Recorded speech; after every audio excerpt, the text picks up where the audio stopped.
কোরবানির ঈদ মানেই ঘরে ঘরে মাংসের বাহারি আয়োজন।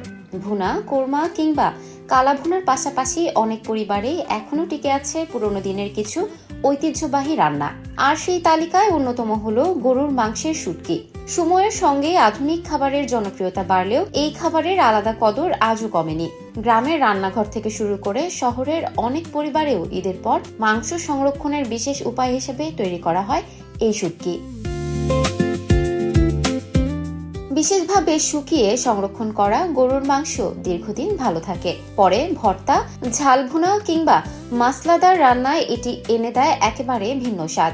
অনেকেই মনে করেন মাংসের শুটকি তৈরি করা বেশ কঠিন কাজ, তবে সঠিক নিয়ম জানা থাকলে ঘরেই সহজে তৈরি করা সম্ভব এই ঐতিহ্যবাহী খাবার।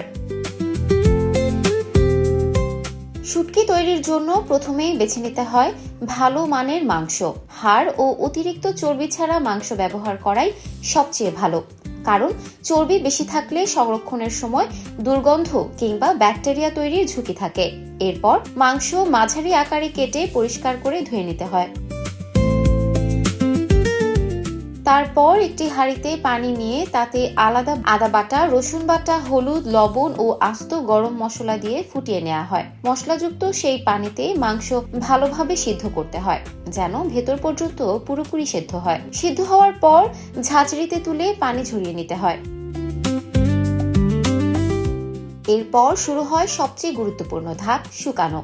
খোলামেলা জায়গায় পরিষ্কার কাপড় বা ট্রের উপর মাংস ছড়িয়ে রোদে শুকানো হয়। কেউ কেউ আবার সুতিলিতে গেঁথেও শুকিয়ে থাকেন।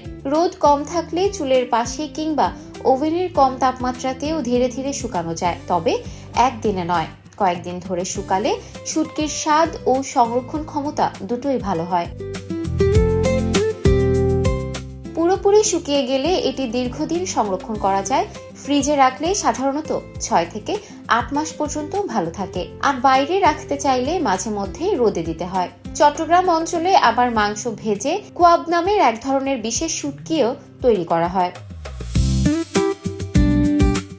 ঈদের আনন্দ শুধু তাৎক্ষণিক রান্নাতেই নয়, অনেক পরিবারের কাছে এটি স্মৃতি আর ঐতিহ্য ধরে রাখারও একটি উপায়। আর সেই ঐতিহ্যের স্বাদ আজও বাঁচিয়ে রেখেছে গরুর মাংসের শুটকি। ইফাত আরা আইরিন, ক্যাম্পাস টাইমস।